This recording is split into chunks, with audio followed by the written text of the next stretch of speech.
بے شک خاتون جنت سیدہ فاطمہ الزہرا سلام اللہ علیہا کا مقام بڑا ہی بلند ہے۔ پھر کیسا پس تھا وہ زمانہ جو بنت رسول کا دل نازک مسلتا رہا۔ حضور سرور کونین صلی اللہ علیہ وآلہ وسلم کے پردہ فرماتے ہی گویا دنیا کی آنکھیں بی بی زہرا کے باب میں یکسر بدل گئیں۔ دیکھتے ہی دیکھتے زمانہ اتنا کٹھور ہو گیا کہ بی بی زہرا کے چپ چاپ بہتے آنسوؤں سے بھی جلنے بھننے لگا۔ ایسے میں ایک دن لوگ مولا مشکل کشا کے پاس پہنچے۔ آپ نے انتہائی تحمل سے ان کی بات سماعت فرمائی۔ پھر مولا کائنات نے فرمایا، اے بنت رسول، اہل مدینہ نے آپ کی خدمت میں سلام پیش کیا ہے اور استدعا کی ہے کہ اپنے گریے کا ایک وقت مقرر فرما لیں۔ بی بی نے جواب میں فرمایا، اے ابو الحسن، اہل مدینہ سے فرما دیجئے کہ بنت رسول کی صدائے گریہ انہیں زیادہ دن پریشان نہیں کرے گی۔ پھر آپ علیہ السلام نے امام علی علیہ السلام سے فرمایا، اے ابو الحسن،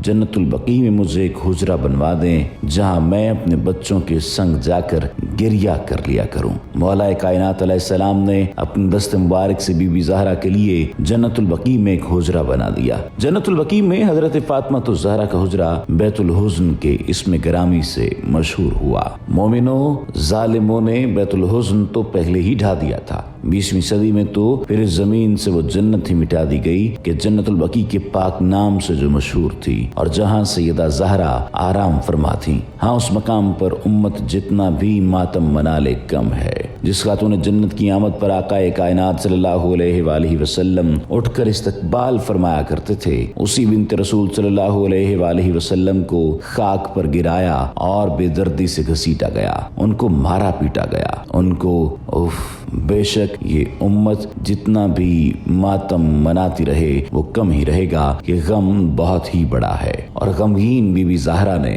جب یہ کم ظرف دنیا چھوڑ دینے کی ٹھان لی تو ایک روز اپنے بچوں کو گھر سے ذرا دور بھیج دیا اور حضرت علی کو اپنے پاس بٹھا لیا۔ پھر سیدہ فاطمہ الزہرا نے تنہائی میں مولا کائنات علیہ السلام کی گوش گزار اپنی وصیتیں فرمائیں اور فرمایا، اے ابو الحسن، میری خدمت میں کوئی تقصیر ہو گئی ہو تو روز حشر مواخذہ نہ کیجیے گا، مجھے یہی فرما دیں۔ مولا علی علیہ السلام نے بی بی زہرا کی پہلی وصیت سنتے ہی فرمایا، نہیں بی بی، آپ سے کبھی کوئی تقصیر نہیں ہوئی۔ سیدہ نے اس نقطے پر مطمئن ہو کر پھر فرمایا، اے ابو الحسن، میرے بعد میرے کسی بچے سے کبھی کوئی لغزش ہو جائے تو اسے ڈانٹ ٹپٹ کر مت سمجھائیے گا۔ مولا علی علیہ السلام نے بی بی زہرا کی دوسری وصیت سنی تو لرز اٹھے۔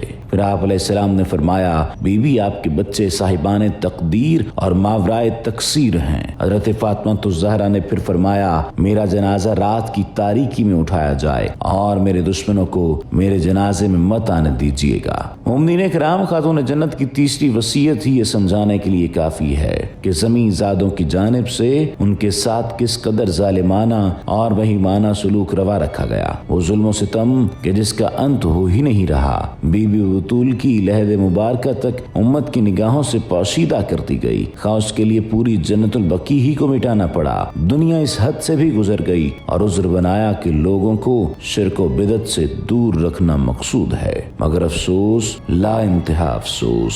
قصہ مختصر بقول شاعر، وہ فاطمہ کہ جس پہ گرا غم کا آسماں، جلتا جو در گرایا تھا بی بی پہ العماں، در کو گرا کے ظلم سے توڑی تھی پسلیاں، جس کے شکم میں ہائے پسر کی گئی تھی جاں، سونے نہ پائی چین سے دکھیا مزار میں، روزہ گرا تڑپ گئی زہرا مزار میں۔